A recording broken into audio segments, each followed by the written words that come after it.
আমি একটা কথা বলি, মদন মিত্র তিনি আজ ওদিকে যেতে বাধ্য হয়েছেন। ফলে তার শরীর হয়তো ওদিকে গেছে কোনো একটা বাধ্যবাধকতায়, কিন্তু মনটা তার সঙ্গে গেছেন কিনা কোনো গ্যারান্টি নেই। তার কারণ মদন মিত্রের স্ত্রী এবং বাড়ির লোক পুত্রদের যেভাবে নোটিশ করা হয়েছে বলে গতকালও আমরা সবাই জানি। ফলে এই বিষয়টা হচ্ছে যে কোনো ব্যক্তি যিনি মমতা বন্দ্যোপাধ্যায়ের সঙ্গে থাকছেন তাকে চাপ দিয়ে নরম করতে না পেরে তার স্ত্রী পুত্রদেরও যারা নোটিশ পাঠিয়ে দলবদলের চেষ্টা করায় তারা কাপুরুষ, জাস্ট তারা কাপুরুষ। মদন মিত্র তিনি দীর্ঘদিনের নেতা, তিনি সেই চাপটা নিতে পারেননি। তার বাড়িতে যদি তার স্ত্রীকে এবং তার পুত্রদেরকে নোটিশ পাঠানো হয়েছে, এটা তো কাল আপনারা সবাই খবর করেছেন, দেখেছেন। আমাদের কাছেও মানে মদনদা যে সেই কারণে খুব ডিস্টার্বড আছেন সেগুলো তার সমস্ত রকমই আমাদের কাছে বিষয়টা আমরা রয়েছে বা আমরা জানি।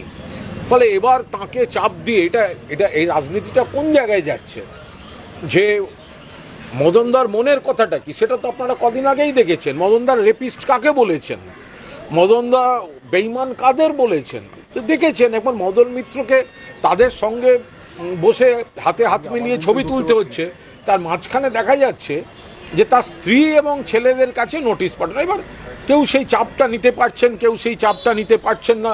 মদন মিত্র সেই চাপটা নিতে পারেননি। ফলে তিনি যেগুলো বলছেন সেগুলো তো স্ক্রিপ্টেড। ওদের এক ছাত্র চেয়ারম্যান না কে কী হয়েছে ওকে জিজ্ঞেস করবেন। দুদিন আগে একটা ইন্টারভিউ দিয়েছিলেন, তাতে কোথাও বোধহয় আমার সম্পর্কে একটু তার ব্যক্তিগত দুর্বলতা প্রকাশ পেয়েছিল। তো রাত্রি 3টের সময় কোন এক চাটন তাকে ফোন করে বলেছে যে না, কোনো দুর্বলতা রাখা যাবে না, কুণাল ঘোষকে অ্যাটাক করতে হবে। ফলে আবার তাকে নতুন করে ভিডিও করে আমাকে অ্যাটাক করতে হয়েছে। তো তিনি আমায় সব জানিয়ে দিয়েছেন।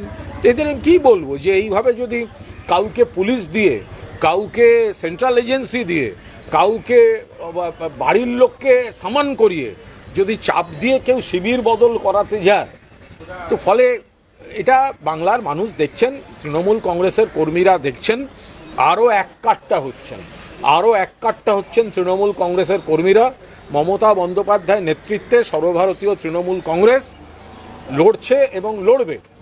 মদনদা ছিলেন আমাদের সঙ্গে, মদনদা গেছেন, আমরা দেখেছি। কিন্তু মদনদা কেন গেছেন সেটা তো গতকাল গোটা মিডিয়া দেখিয়েছে, যে তার বাড়ির লোককে পর্যন্ত কিভাবে নোটিশ তলব, সেই চাপটা তিনি হয়তো নিতে পারেননি। মদন মিত্র দিচ্ছে এবি আরো বেশি ভয়াবহ, অভিষেক বন্দ্যোপাধ্যায়কে কাজ করা এবং হিটলার বলছে, হিটলারের সঙ্গে তুলনা। দেখুন, এটা তো হচ্ছে সম্পূর্ণভাবে মদনদা স্ক্রিপ্টেড কথা বলতে হচ্ছে ওদিকে যেতে গেলে।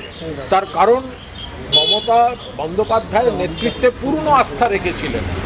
মদনদা দুদিন আগে রেপিস্ট কাকে বলেছেন, আপনাদের কাছে বাইট আছে, আপনারা দেখুন। মদনদা রেপিস্ট কাকে বলেছেন, গদ্দার কাদের বলেছেন।